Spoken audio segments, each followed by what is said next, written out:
మకర దీప పూజకి ముందు అయ్యప్ప స్వామి బంగారు ఆభరణాల పెట్టెను పందల రాజ్యం నుండి శబరిమలకు తీసుకువెళ్లేటప్పుడు ఆకాశంలో ఆభరణాల పెట్టెకు మార్గదర్శిగా గరుడు వెళ్లడం అనేది ఆశ్చర్యకరమైన విషయం. అయ్యప్ప యొక్క ప్రత్యేక అంశం బ్రహ్మచర్యాన్ని పాటించి వచ్చే భక్తులను అనుగ్రహించడం.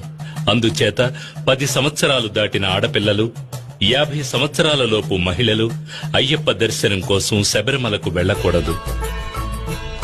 మండల పూజ ముగిసిన తర్వాత మకర దీప పూజ ప్రారంభమై మకర దీప పూజ ముగిసే నాడు మకర సంక్రాంతి పూజ జరుగుతుంది.